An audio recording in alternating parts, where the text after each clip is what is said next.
South Korea, I'm Moon Gun-young. Well, Olympics it is, but what's made these Winter Games track even more global spotlight is the participation of North Korea. And this is a live coverage of an unprecedented arrival of North Korea's high-level delegation led by its ceremonial head of state, Kim Jong-un. But what's historic? Traveling as part of that group, North Korean leader Kim Jong-un's only sister, Kim Yo-jong. We're just moments away from their expected landing at Incheon International Airport. When she does set foot on South Korean soil, she will become the first of the North ruling Kim family to cross the heavily fortified border since the Korean War in the early 1950s. And so what you will be seeing on your screen very shortly is a live shot of South Korea's main gateway, Incheon International. We're expected to have touched down at 1:30 p.m. here in South Korea. So that's just 30 seconds away. The only sibling of North Korean leader Kim Jong-un, who has been in the media spotlight, along with roughly 23 high-level officials from North Korea on her brother's private plane, we've learned. And we're just moments away on this Friday afternoon here in Seoul. And live on site at Incheon International for us is Kim Jong-il, our Unification Minister correspondent, the South Korean government in charge of North Korean affairs. So, Myung-il, that is where the global media are focused. We're witnessing history being written. What are you seeing? What are you hearing? What are you feeling?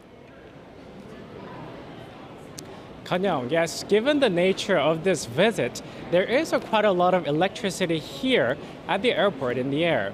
Now, we are hearing that Kim Yo-jong will be arriving soon here in the Incheon International Airport, and she will be greeted by South Korea's Unification Minister. Now, as you mentioned, she will be coming on a plane, her brother's plane, along with 3 other top officials, where she'll be crossing the West Sea and into Incheon. Now, from the airport, she will likely head to Pyeongchang to attend the opening ceremony of the Winter Olympic Games in the evening. Now, we heard that she will be here with the North ceremonial head of state, Kim Jong-nam, the chairman of the National Sports Guidance Committee, Choi Hui, and the head of the North Committee in charge of Inter-Korean Affairs, Lee Sun-kwon. Before her arrival, there had been a lot of controversy as Kim Yo-jong is blacklisted by U.S. and Choi Hui is under UN Security Council sanctions. But those measures have been waived just for this occasion. Now, the 30-year-old Kim, who has seen her profile within the regime rise steadily since 2014, was promoted to the North Korea's Politburo last year.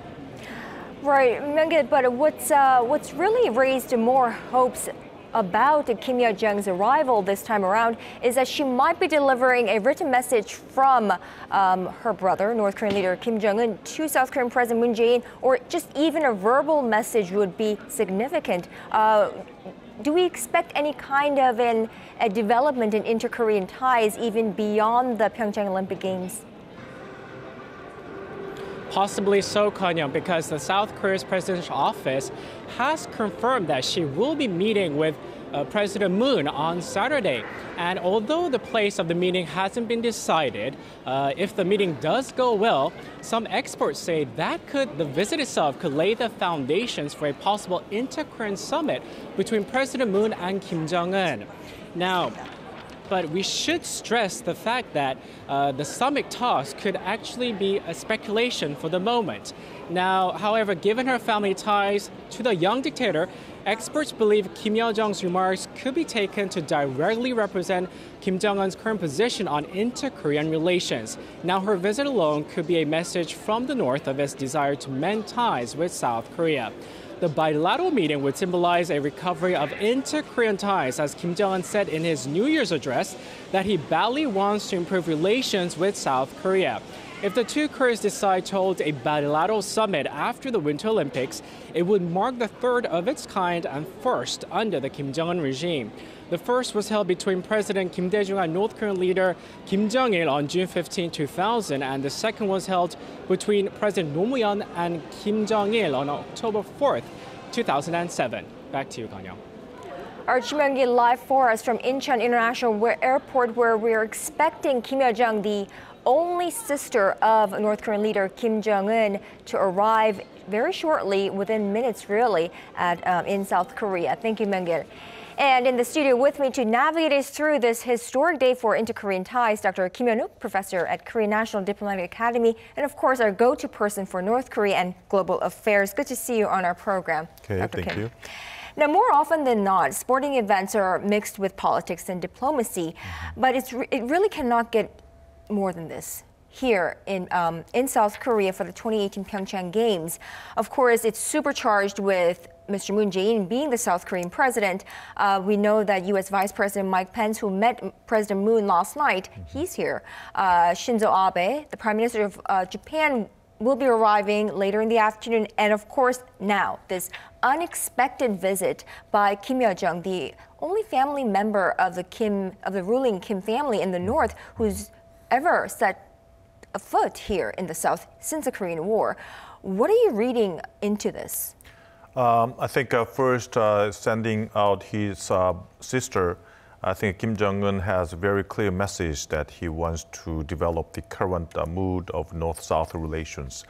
I think as you have mentioned before, there would be a very significant messages, delivered by Kim Yo-jong. Maybe he wants to invite President Moon to North Korea later, sometime this year for the summit meeting. President Moon Jae-in already expressed his messages to North last year about the possible summit meetings between North and South. So I think by using these kinds of momentum, I think Kim Jong-un wants to develop the North-South relations further and further, even after the Olympic Games. Second, thing that we want to know more is whether Kim Yo-jong has any messages about the North Korea and the U.S. Possible dialogue. I think the U.S. is very firm in its stance towards North Korea, wants to denuclearize North Korea. If there's no denuclearization, there would be no barter, no negotiations. So I think North Korea wants to do something about this. Maybe because of international sanctions hardened and because of U.S. sanctions hardened on North Korea. I think North Korea is pretty much isolated, now stalemated, and wants to move out of this stalemated by North-South relations development and possible North Korea-U.S. dialogue. So in order for that, I think North Korea have to do something, maybe change its attitude and show that change to the United States. But it's not clear because North Korean policy has been very straightforward. It will stick to becoming a nuclear weapon state. So we'll see what kind of messages she will deliver to President Moon about its relationship with the United States. Now, one of the key points that experts or onlookers of Korea have been raising concerns about ever since North Korea made that announcement that Kim Yo-jong will be traveling with Chae-hwi and Lee Sun-kwon, of course led by Kim Young-nam, the ceremonial head of state, is that sanctions that have been imposed individually on them, on Chae-hwi, on Kim Yo-jong, whatnot. And we know that as for Chae-hwi, the UN Secretary General, Security Council, they temporarily lifted the sanctions earlier this morning. That's a never before seen either. It's unprecedented. What can we make out of that? Is that a nod from the international community about this inter-Korean relationship that could be developed further? Yes, I think, this is very surprising news that we have requested the UN Security Council to lift the sanctions on Chae-hwi temporarily because of the Olympic Games. And they accepted it and they, discussed the issues with the member states, and they finally approved that the sanction lifted up for the, Chae-hwi. So I think it's very unique and exceptional measures, but the good thing is that we are communicating with the international community. We are communicating with the United States. Kim Yo-jong is also listed as one of the target list for the UN sanction target. And also we consulted with the United States about the lifting sanctions on Kim Yo-jong temporarily. So I think all these kinds of sanctions lifted temporarily for the Olympic Games is something surprising. But the good thing is that we are making diplomatic measures, not just ignoring United Nations, not ignoring the United States, but all these results and outcomes have come out of our consultation with those entities. So we are doing fine diplomatically. Right. Of course, U.S. Vice President Mike Pence and when South Korean President Moon Jae-in met for a meeting and dinner at the Blue House last night, their goal remained the same, the eventual denuclearization of North Korea. But the approaches of how to get there seem to differ. South Korean President highlighted dialogue as a way to get to that goal. Mike Pence, on the other hand, I think stressed numerous times pressure and sanctions. Sure. Now, do we feel a gap there? And do we see that as a problem as Mike Pence perhaps would meet Kim Jong-un at a later reception or during their stay here in South Korea? And the South Korean president's meeting with Kim Yo-jong and Kim Jong-un tomorrow, would that pose a problem, do you think? Well, principally and fundamentally, the U.S. and South Korea's policy towards North Korea has not changed. I mean, we are still in consultation and going in tandem towards the same directions in our policies, which is maximum pressure should be posed on North Korea to bring North Korea into denuclearization. But we know that Pyeongchang Olympic Games is a very exceptional opportunity for the current South Korean government to develop the North-South relations. So I think this would be a very exceptional period. So maybe the future will be uncertain if we come to North Korea, South Korea dialogue, and if the dialogue comes up with a very good outcome, I think the U.S. would welcome, because now U.S. is sanctioning and pressuring hard on North Korea, but they're also very desperate about the dialogue. I mean, many people in the United States, including Mike Pompeo, the director of CIA, mentioned that the red line several months away is approaching, which is that the North Korea finishes capability of ICBMs. So before that, U.S. also wants to have a dialogue before the North Korea reaches that level. So if, we brings out North Korea for the denuclearization, U.S. would welcome it. But after Olympic Games finished and we don't get any outcome, I think we will all go back to the very hardline policy towards North Korea again.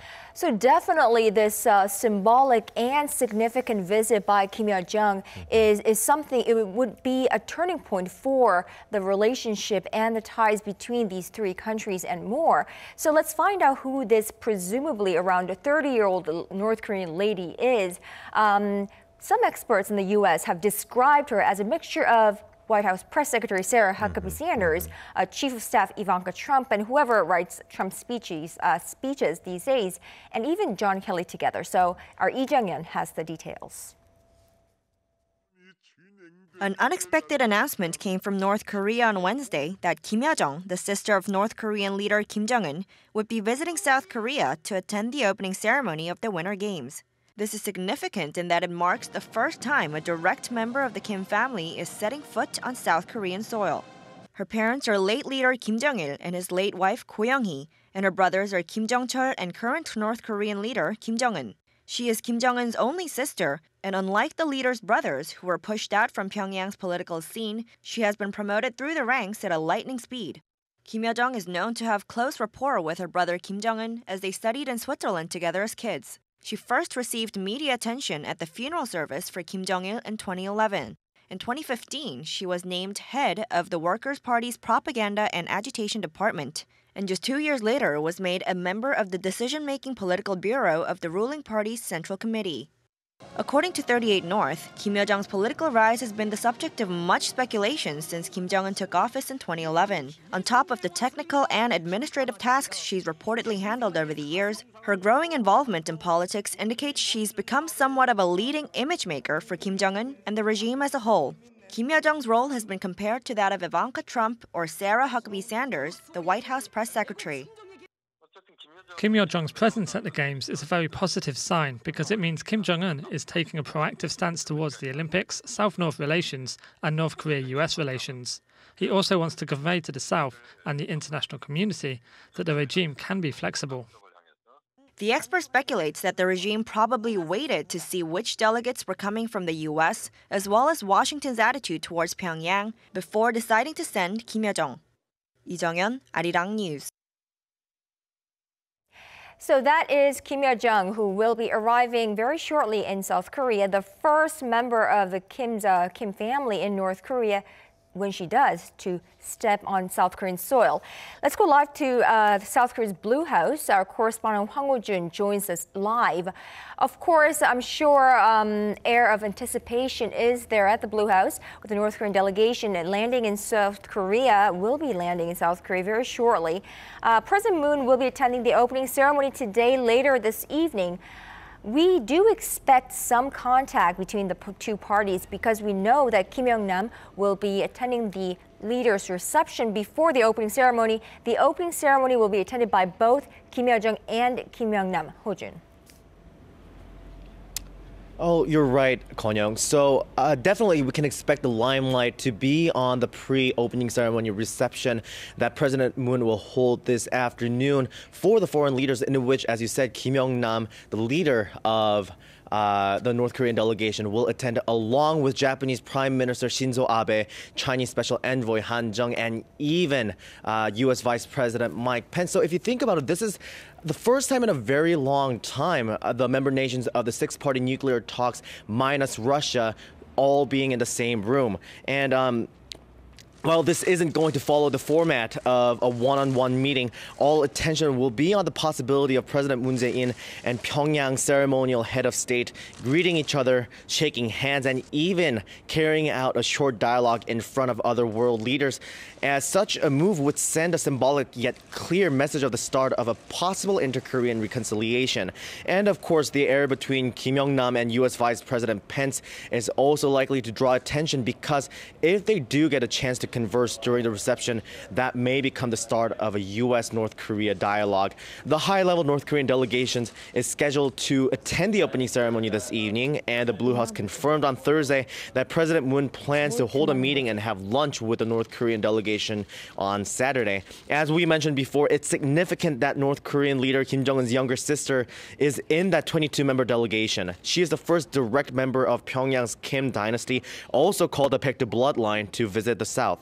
And if she attends this luncheon tomorrow, and if she does bring a letter from her brother to President Moon, it could be considered as an indirect conversation between the leaders of South and North Korea. So while a detailed schedule and itinerary for the North Korean delegation is yet to be confirmed for security reasons, and the visit itself is definitely a landmark event. Kwon-young? All right, thank you, Hwang Ho-jun, our Blue House correspondent there. Now, what you're seeing on the screen is a historic sight. We just saw a white plane make a landing at Incheon International Airport Terminal 2, which is a new one. And on the screen, I think we will be seeing a plane land because we did see one land before. There we go, taxiing into the airport. There is a North Korean plane. It's a white plane with red logo. And of course, oh, I see that it's a North Korean flag there. Now, is that the airplane that Kim Jong-un used when he traveled along North Korea? Dr. Kim, is that the same plane, would you say? Yes, I think that's the private plane of Kim Jong-un. I think one of the reasons that he has made her sister use this airplane is that the Koryo airline, which is under sanction by the United States and also United Nations. So maybe the North Korea wants to, give the impression that the North Korea is not violating sanctions of international community. Of course, Kim Yo-jong herself is also targets of U.S. Unilateral sanctions. Human rights violation. Right. And also, Kim Yo-jong is not allowed to travel around. But, that also has been, accepted by the United States as an exceptional case by the request of the South Korean government. But as far as other things are related, for example, the airline things, I mean, North Korea is trying to show to the international community that it's trying hard not to violate any sanction measures possible. Well, I would say the North Korean delegation, of course, on board is Kim Yo-jong, the sister of North Korean leader Kim Jong-un. They are roughly 20 minutes late behind schedule, 8 or 18 minutes to be exact. But It was supposed to take 40 minutes. So 40 minutes by plane from the airport that they took off and to Incheon International. From here, they will travel to Pyeongchang for the leaders, I suppose, reception for Kim Young-nam and the opening ceremony for both Kim Young-nam and Kim Yo-jong. And I think, as for me personally, this is my first time actually seeing North Korean leaders' private jet. In person or on the screen. Here in South Korea, of course, it's a first for everyone. What would you say about this historic moment? Of course, there it's being read DPRK, so Democratic People's Republic of Korea, in Korean, written with its flag there. We've seen the North Korean flag numerous times over the last few days, as we saw hundreds of North Korean athletes, cheering squad, and band travel to South Korea, and they have been staying with the South Koreans here in South Korea. But this is historic in that this is the first time that a family member of North Korea's Kim Il-sung, Kim Jong-un, and now Kim Jong-un has landed a foot in South Korea since the Korean War. How significant would you say that is, and how is the world viewing this as it's developed on the Korean Peninsula?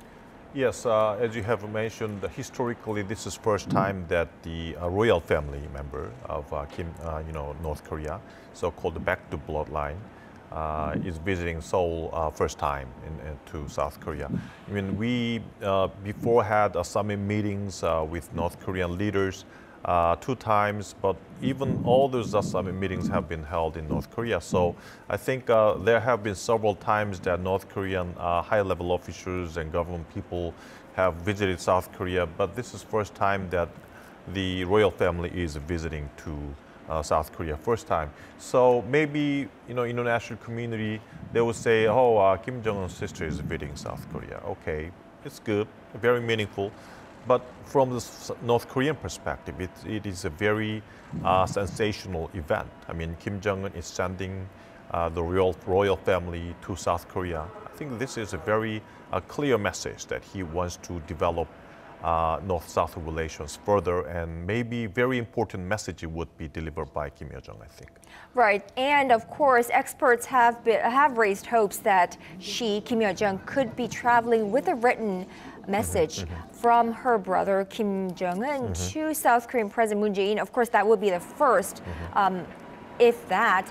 And any kind of a verbal message would be just as significant, because no contact of such kind has ever happened since I suppose the Roh Moo-hyun administration, which was in the 2000s. And of course, Chief of Staff was President Moon Jae-in. We've had about a decade of conservative government administration, and really a dead end in communication in inter-Korean affairs in the last couple of years. So this is historic in that the North Korean member family, Kim family, is here in South Korea. And it's also it strikes me as very interesting that North Korea seems very far. It's a land that we can never travel to, but it takes 40 minutes by plane. It's closer than any other place in the world from South Korea. And we're seeing North Korean airplane taxi into South Korean airport, and they will be landing very shortly, setting a foot on South Korean soil and travel to Pyeongchang. Now, we know that South Korean President Moon Jae-in has extended an invite for lunch with Kim Yo-jong and Kim Young-nam and the rest of the delegation. How is that being perceived by the international community, do you think? And what does South Korean President Moon Jae-in have in mind when he makes such invitation? And what do you think he's anticipating out of this meeting? Well, President Moon Jae-in has been always clear that he wants to inherit the policies of Kim Dae-jung and Roh Moo-hyun, the former presidents of South Korea, which emphasized the rapprochement between two Koreas. And I think President Moon Jae-in also focused on that rapprochement and also peace in the Korean Peninsula. So I think he wants to use this Pyeongchang Olympic Games for that kind of initiatives. maybe it would be good if this leads to the denuclearization issue of North Korea, but I'm not sure if that would be possible. At least, Kim Yo-jong would give a message to President Moon Jae-in about the summit meetings between North-South Korea. But I'm not sure about the U.S.-North Korea dialogue. I mean, she might have some messages to the U.S., might not have messages to the United States. So maybe these kinds of situations can be interpreted a little bit differently by the international community and by the United States. U.S. thinks that the North Korea wants to use these chances and opportunities and the chances of rapprochement maybe for the to change the U.S. attitude towards North Korea to be accepted as a nuclear weapon state. But if that is not possible, maybe just wants to focus on the North-South relations development, which the U.S. experts think is very risky because this would signify that the U.S.-South Korea alliance would be a little bit weakened in the future. So these kinds of strategic interests of North Korea, the U.S. experts are worrying about. But I think I'm very clear that we had meetings by the President Moon Jae-in and Vice President Pence. They focused that they are in tandem in their policies towards North Korea. They will focus on the previous hardline policy towards North Korea. So I think President Moon Jae-in is very much balanced in its policies. Focus on North-South relations, but at the same time, focus on the U.S.-South Korea relations. So I'll see how it goes, but it's very balanced, I think. What I found as very interesting are two things in the last few days. Now, on the screen, you're seeing North Korean airplanes, a private jet of North Korean leader Kim Jong-un carrying his sister, Kim Yo-jong. She's also a senior member in that government with a lot of gravity and say in what North Korea does, traveling with high-level delegation from North Korea for the Pyeongchang Winter Olympics, which of course opens tonight, carrying her and Kim Yong-nam, the ceremonial head of state of North Korea, and of course other senior level officials. And we are now seeing the white airplane, a private plane that we believe is Kim Jong-un's, parked there at Terminal 2 of Incheon International, kicking off a 2-night, 3-day stay of Kim Yo-jong here in South Korea. Now, Dr. Kim, what I also found interesting was two things. The scale of the military parade that North Korea carried out yesterday. So that wasn't the concern for many, as some saw it as an outright threat to the Pyeongchang Olympic Games. We saw that reduced in scale from previous years. Another thing is the band ceremony. So there is a North Korean band here giving performances twice. So once was last night in Gangneung, and they have another one over the weekend in Seoul. I think some of us were expecting a lot of North Korean propaganda there, but we didn't see much of that. In fact, we saw a lot of South Korean pop music, albeit it was popular in the 80s and 90s. They sang that, and the South Korean audience accepted that very fairly and nicely. Do you think there were intentionally done that way, the military parade scaled down and the performances not being too propaganda, and I suppose going against the line of South Korea? Well, I think it's the North Korea is now, conducting a two-track diplomacy. The military parade is a clear signal to the United States, but as you have mentioned, they reduced the scale of the military parade, and also they did not show any more upgraded ICBM capabilities.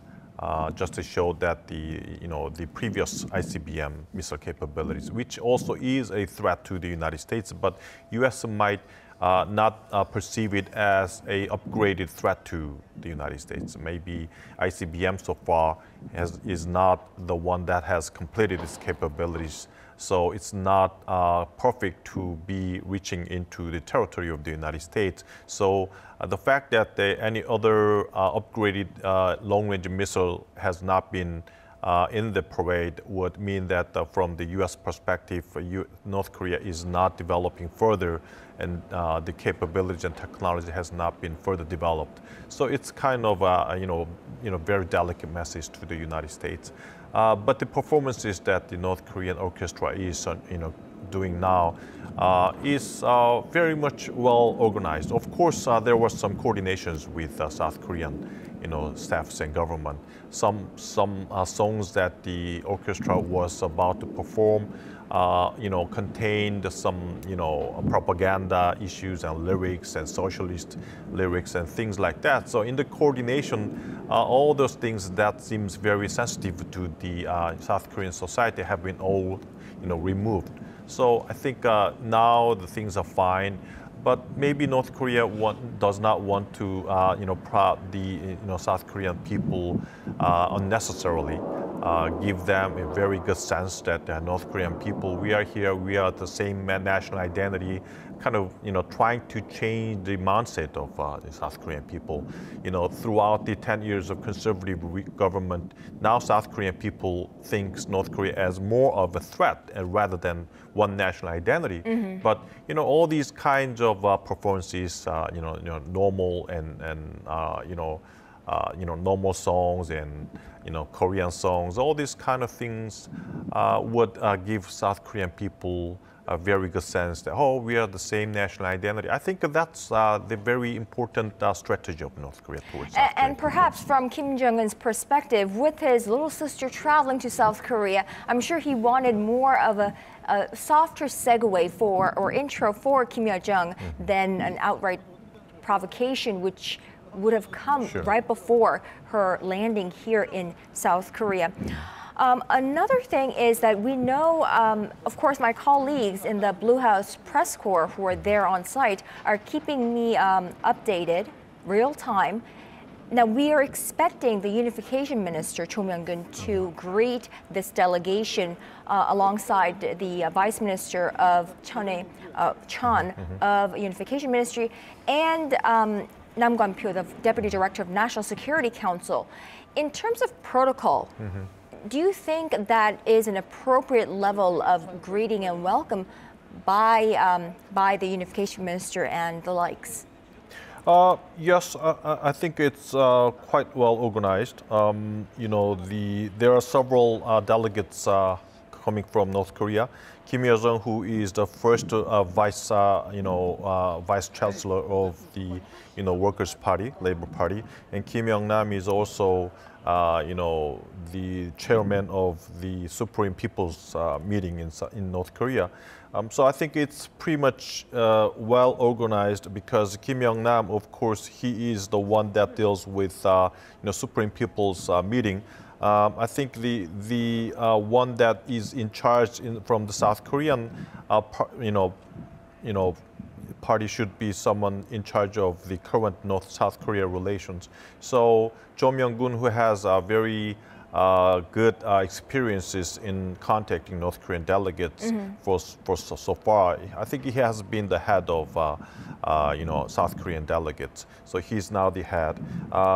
One thing that's very interesting is that Vice Director of National Security Council is now in the airport. So I think this would be some kind of signal that someone from the Blue House presidential office is now sent to the airport to welcome the delegates from North Korea. So I think it's very well organized, welcoming delegates from South Korea.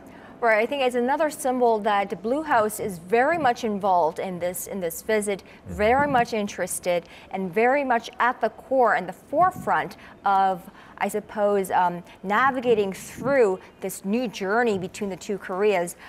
Now, of course, now what you're seeing on the screen, and those of you just tuning in, this is a live coverage of Kim Yo-jong, North Korean leader Kim Jong-un's sister's visit to South Korea for the Pyeongchang Winter Olympic Games here in South Korea, opening tonight, landing in South Korea for the first time ever. It's a historic moment, and whether this develops into something more positive or not, we'll have to wait and see. But regardless, this is a historic moment nonetheless.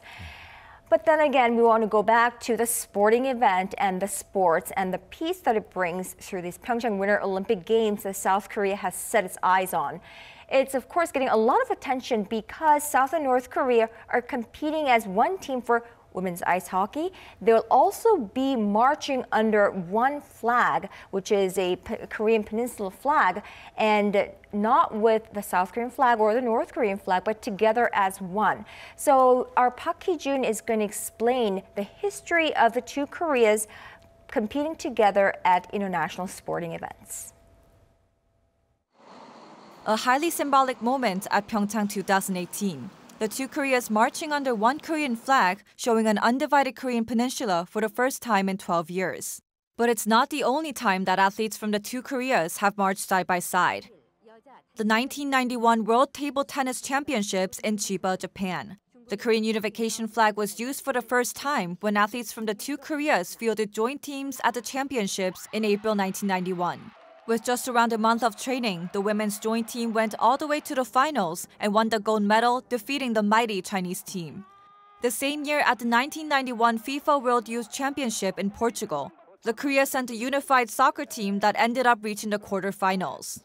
Then, during the 2000 Summer Olympics in Sydney, Australia, the two Koreas marched together under a united flag for the first time at the opening and closing ceremonies of the Sydney Games. It marked the first time athletes from South and North had marched together at the Olympics since the 1945 division. South and North Korea were together again for the opening and closing ceremonies of the 2002 Asian Games in Busan, South Korea. It was the second appearance of the unification flag and the first time North Korea sent their Army of Beauties, the same cheerleading squad rooting for the two Koreas during the Pyeongchang Games. They continued to march side by side at the 2004 Summer Olympics in Athens, Greece, and the 2006 Winter Olympics in Torino, Italy, although they competed as separate teams. Due to a shift in inter-Korean relations, however, the joint Olympic entrances went on a hiatus right up until this year. And today, the 2018 Winter Olympics in Pyeongchang, South Korea. Never have the two Koreas competed under a joint flag during the Winter Games. Regardless of whether this will be a successful breakthrough for diplomatic ties, the Pyeongchang Winter Games will be remembered as a development where the South and North came together as one for the first time in over a decade. Park Hee-jun, Arirang News. So we just saw a history of the two Koreas competing under one flag and marching under one flag in past international sporting events. But Dr. Kim, really, those sporting events were very nice, very friendly, but they didn't exactly lead to a significant development or any kind of a change in inter-Korean relations. Do we expect any from this one? It's hard to tell. If North Korea thinks that it is not obtaining or achieving its strategic interests, maybe it would take a different route and pathway. One of the interests and objectives now of North Korea is to evade from any sanctions by international community in the United States by using these kinds of North-South relations. By visits from by visits of North Korean delegates and by visits from North Korean, art team and also athletes into South Korea. Already there have been a lot of, exceptions and violations of sanctions by this. So one purpose and objectives North Korea is already achieving, making the sanctions very much ineffective, which I think would lead and further and expand into other areas of sanctions, which I think is a very important goal of North Korea. And also, further and further, maybe one of the strategic goals of North Korea is to bring the U.S. into a table to talk about the North Korean nuclear issues. North Korea already have made it clear that it would not give up its nuclear weapons. Now the U.S. is also firm in its stance. So those two different goals are not easily coordinated, and the South Korean government wants to coordinate these two different attitudes of these two states. So maybe if this goal can be achieved or not, I'm not very much sure about this, but this is the fundamental and ultimate goal of North Korea. So if North Korea thinks that, okay, we tried hard, to develop North-South relations, and we try to use these rapprochement to deal with and to use this as an important barter chip with the United States. But if it does not get successful, I think North Korea would get back to its original position, develop its ICBMs, and kind of pressure the United States, as ever. Right, and this just coming in. So the Minister of Unification Ministry, Cho Myung-gyun, is actually meeting with Kim Yo-jong and Kim Young-nam at an office or in a special room at the Incheon International Airport. This we're getting just now. And happening now, Kim Yo-jong, the sister of North Korean leader Kim Jong-un, is in South Korea. Now, it's the first time ever for a family member of the ruling Kim family in the north to step on South Korean soil. They're meeting with the South Unification Minister at the Incheon International Airport. Now, it is very likely that they will travel straight to Pyeongchang after their brief meeting between the two sides. And Kim Yo-jong and Kim Young-nam and the rest of the delegation will travel to Pyeongchang. Kim Young-nam, of course, will attend the leaders' reception hosted by South Korean President Moon Jae-in. And Kim Yo-jong will also attend the opening ceremony later tonight in roughly 6 hours' time.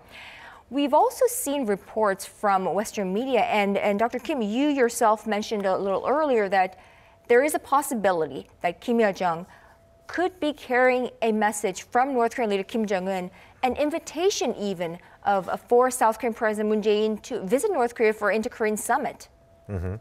How likely would that be? I think there is a high possibility that Kim Yo-jong would respond to the President Moon's proposal for the summit meeting, which has been made last year.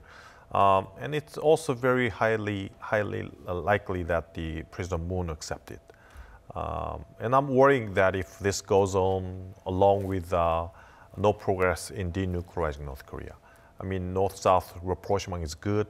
It's a very symbolic process for the peace in the Korean Peninsula. And also it will go and further and develop very quickly, coming into the summit meeting between two leaders. But I'm worrying about this progress without denuclearizing issues, without any progress in the nuclear issues of North Korea. If that happens, I think the U.S. and South Korea will take a different route. I mean, it would be good if U.S. comes into dialogue. One of the ideal scenario is to have a North Korea, South Korea, the U.S. trilateral dialogue forum, which is to make the different states' policies all mingle together. So I think this is one of the goals of South Korean government, to bring the states into a dialogue together. Right, what you're seeing on the screen is a live shot from Incheon International Airport, where Kim Yo-jong, the influential sister of North Korean leader Kim Jong-un, along with Kim Young-nam, North Korea's ceremonial head of state, and its delegation have arrived in South Korea via their private plane. Now, what you're seeing on the screen are actually Blue House press reporters, along with, I think, the deputy director of NSC is also there, and they're making their way out from the Incheon International Airport, which to me means that they're meeting between Unification Minister, South Korea's Unification Minister Cho Myung-gyun, and Kim Yo-jong, Kim Young-nam. Chae-hui, of course, and Ri Sun-kwon are over, and they will be exiting out of that entrance there, and perhaps heading to Pyeongchang via some kind of transportation, and we will be finding that out in a short moment. So we are seeing some movement there. We just saw Blue House press pool, so the camera team and the photographers and the press reporters exit the entrance, which means they will be perhaps getting ready and getting their photo spots ready for the exit of Kim Yo-jong and Kim Young-nam. This will be the first opportunity for us to actually see Kim Yo-jong outside of North Korea's state media. So outside of how North Korean state media, KCNA, portrays Kim Yo-jong, we will actually be witnessing with our eyes how Kim Yo-jong looks like. This 30-year-old, we're not even sure how old she is actually, but this mysterious family member will be on the global stage for the first time. Of course, security have been tightened. There have been cooperation, intra-government cooperation in South Korea. So different ministries are working together with each other in making sure they accommodate these North Koreans. There we go, the Blue House, I see Blue House officials there, and as they walk out of the Incheon International Airport, I think it will be in a moment or two that we will actually see these North Koreans walk outside of the building and getting a breeze, the air of South Korea for the very first time for Kim Yo-jong, I'm sure. Now, what I'm looking at is that with this visit by North Koreans this time around for the Pyeongchang Winter Olympics, we saw that land route has been opened. The sea route was opened, and now airspace. Is that a concern, or what does that mean for you? I think it's a very good sign. We, after the close down of the Kaesong Industrial Complex, all the lines between North and South Korea has been shut down.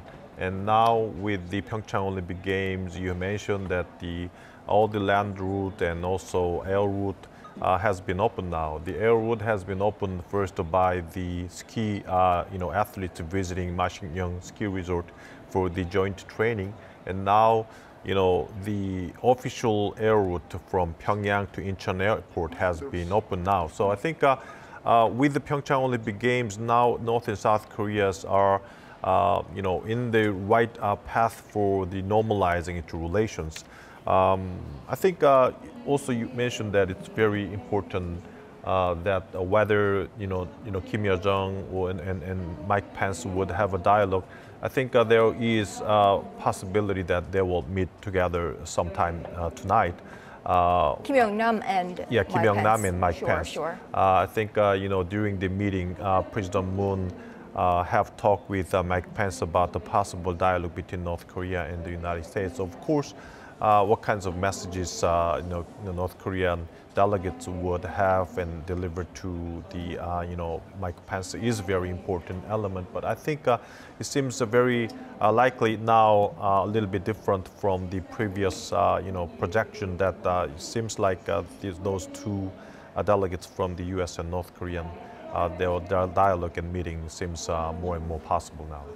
Well, for those of us just joining us, we are about 45 minutes into a live coverage of North Korean leader Kim Jong-un's sister, highly influential sister, Kim Yo-jong, and ceremonial head of state Kim Yong-nam, along with other high-level delegation from North Korea, land in South Korea for the Pyeongchang Winter Olympic Games. Now, this is something that we could not have imagined just a couple of weeks back, but we are seeing that happen, and what you're seeing on your screen is a live shot from Incheon International Airport, where they have landed and they have met with South Korea's unification minister, as well as the deputy chair of the National Security Council at the Blue House. And from what I'm seeing, I think we are seeing motorcades there being ready for this high-level delegation. So I expect them to travel by auto, so in cars. They say they're moving by KTX. Yes. All right, there is a Hyun Song-wol. She's, of course, a very highly influential female figure in North Korea as well. She leads the orchestra, the hundreds-membered orchestra that performed last night. And she's been in South Korea for a few days now, right? And I think she will be greeting Kim Yo-jong. We've seen them very close. Of course, Kim Yo-jong has the very, very upper hand, being the family member of Kim Jong-un.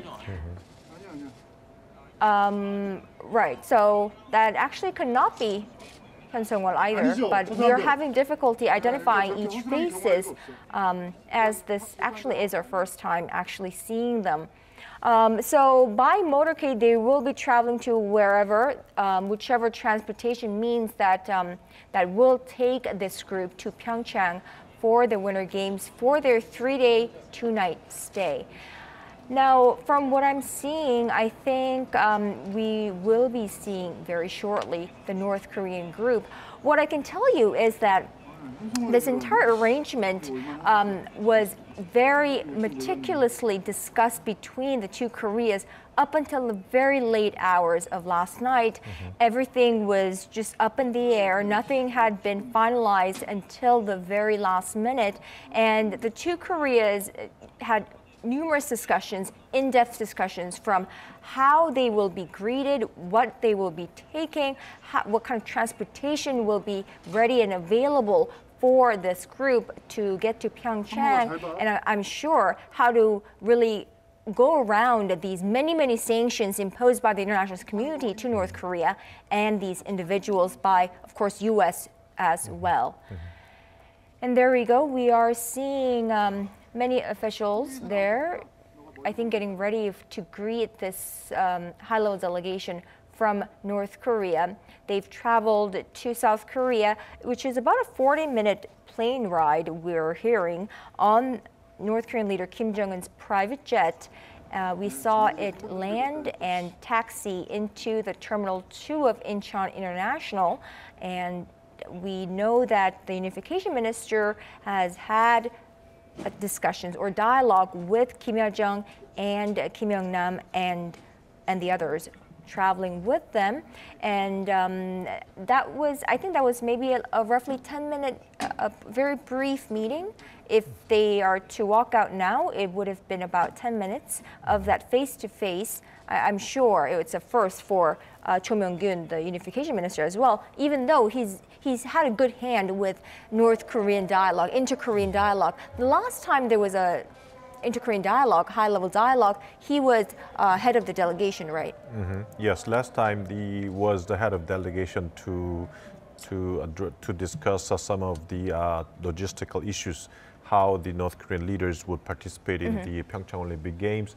But the Minister Cho Myung-gun has been participating in all the summit meetings between North and South Koreas during the Kim Dae-jung and Roh Moo-hyun government.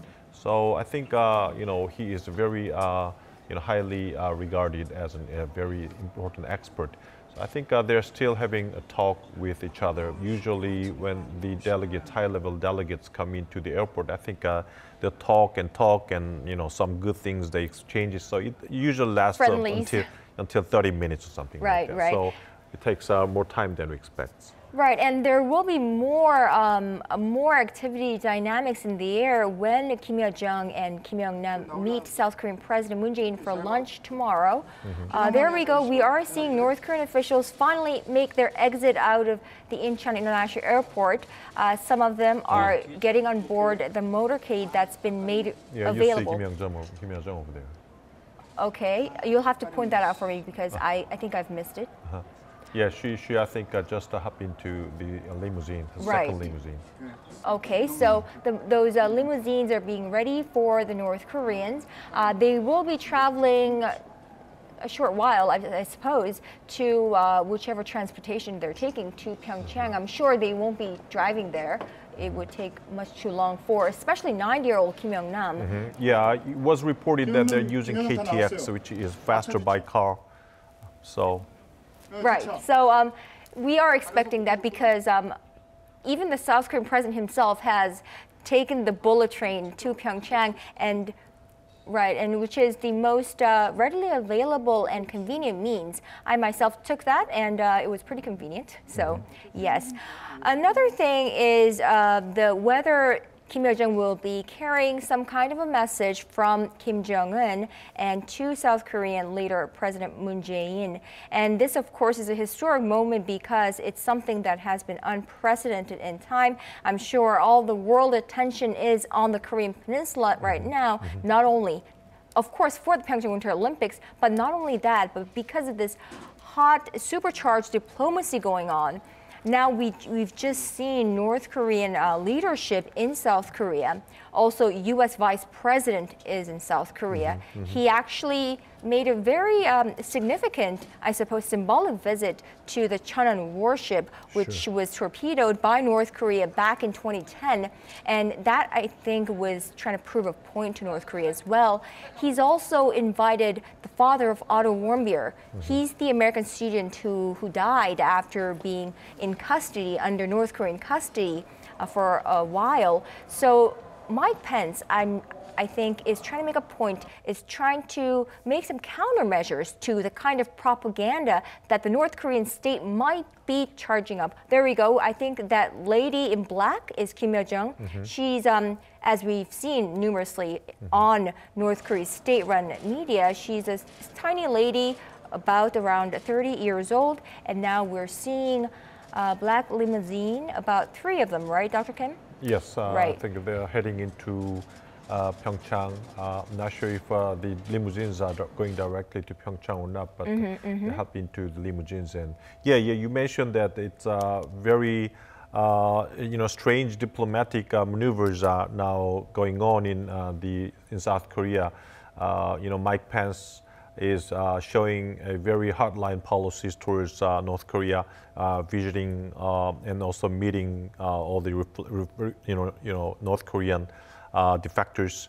And also this afternoon, the Prime Minister Abe Shinzo is flying from Japan. So I think it's very difficult to make a South Korean government to have a diplomatic channels with the United States. The U.S. now is very firm in its stance, but the South Korea and North Korean leaders are now trying to approach, Mike Pence and kind of change its attitudes. But on the hand, the Prime Minister Abe is now here also together to stick to its hardline policies. You know that Abe Shinzo's Japan, trying to be very militarist and rightist, trying to change and revise its constitutions. In order for that, it wants to stick to the hardline policies with the United States together. So there are some, divided diplomatic moves now, South Korea and North Korea trying to be very dovish and, kind of change the current phase into dialogue. But at the same time, Japan, on the other hand, with the United States, trying to bolster the current hardline policies. So we'll see how these kinds of diplomatic moves are coming at the end into what kind of outcome it'll come out of. Well, for those of you just joining us, let me bring you up to speed. Now, today is the opening day of the Pyeongchang Winter Olympics here in South Korea. And joining the team, there we go, that is North Korean leader Kim Jong-un's younger sister, Kim Yo-jong. She's about 30 years old. She's the only bloodline, the Baekdu bloodline, who's ever visited South Korea. She has a smile on her face and now being very polite to Kim Yong-nam as she meets South Korea's unification minister, vice minister, as well as the deputy director of National Security Council at the Blue House. I think she looks, she takes her looks from their mother, who used to be a dancer in Japan, and we know that she was quite a striking lady, and we see that she may not resemble Kim Jong-un too much, but yes, there we go. That is Cho Myung-gun, the unification minister, yes, with a smile there. I think Kim Yo-jong, really a tiny lady, you could hardly feel threatened by Kim Yo-jong, right, from her appearance, but, looks can be deceiving. She's a very powerful one in North Korea. The closest aide and confidant of North Korean leader Kim Jong-un, we're in a state where it's actually one person who makes the decisions, who signs off deals, and who orders. Now, wearing a black coat and looking quite like any Korean, I couldn't tell that she was North Korean if I saw her on the street. So yes, we do share a lot of similarities in looks as we are one people. And that was Kim Yo-jong meeting Unification Minister. They had a brief meeting at the Incheon International Airport upon landing by their private jet, North Korean leader's private jet. And we saw Kim Yo-jong with a smile walk out along with Kim Young-nam. Kim Young-nam doesn't look 90 actually. He's pretty. Yeah, he looks very healthy. Yeah, very healthy. And there we go. We just saw Kim Yo-jong and Cho Myung-gyun. Now, I think Cho Myung-gyun, the unification minister, said, you know, the weather is warmer today now that we have a very special guest in town. Actually, the temperature is warmer today. We've had freezing temperatures, and we were actually worried that the opening ceremony, which would be taking place in a stadium without a roof, would be freezing cold for many. But we're lucky to say that the temperatures have gotten a lot warmer, and I think Unification Minister Cho Myung-gyun was trying to start a conversation, really break the ice with the North Koreans, mentioning weather. How cliche, right? So that is our first encounter of South Korean leadership or South Korean government officials, high-level officials, and North Korean leadership, and Kim Yo-jong in South Korea for the first time. South Korean President Moon Jae-in yesterday as well, he's been crediting U.S. and South Korea's adamant stance, so pressure and strong sanctions as contributing to North Korean leader Kim Jong-un's decision to open up to the world a little bit, get out there on the global stage, and even, to my personal view, even trying to impose this look of a normal state by sending off its ceremonial head of state, Kim Young-nam, because he's the one who actually, I suppose, greets the foreign dignitaries when they're in North Korea. And Kim Yo-jong, a little bit like some experts, like we've said before, describe as a Sarah Huckabee Sanders, the White House press secretary, plus Ivanka Trump, of course, the daughter of U.S. President Trump, and John Kelly. And so through this, South Korean President Moon Jae-in actually said the dialogue was made possible through these hardline sanctions and pressure. Would you agree with that? And do you see South Korean president pursue this even further from here on? I think the delegates, members themselves would be also very important signals. You mentioned that after the U.S. Has decided to send, Ivanka into South Korea, I think there have been announcement that the Kim Yo-jong is included in the representatives, delegates of North Korea. So I think still all these kind of detailed things, there is a tug of war between the United States and North Korea.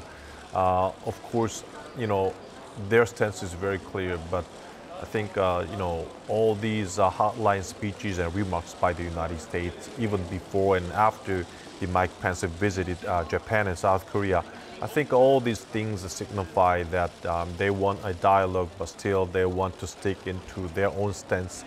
So these kinds of, atmospheres between the U.S. and North Korea seems like it's not easy. It seems like they're not going to have dialogue, and they're not going to come into a negotiated, agreement. It seems like the agreement is very far, but we'll see. I mean, the entire mood seems like they're almost there for dialogue. I mean, if there is some very delicate coordination coming out, I think the dialogue is very possible soon.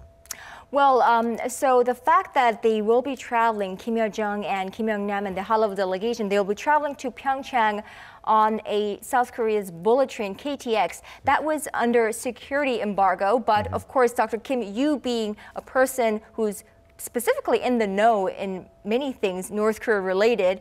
You released that for us before the embargo was lifted, but yes, that is right. We saw the logo KTX, and we saw Kim Yo-jong along with North Korean officials walk into a KTX train, which is South Korea's bullet train. Now, we know that that KTX is not just an ordinary KTX. that we average South Koreans take. They've actually prepared they've prepared a new line, basically, that travels from the Incheon International Airport train station to Pyeongchang. So this is a special train to accommodate this leadership from North Korea. We saw Kim Yo-jong. She seems very.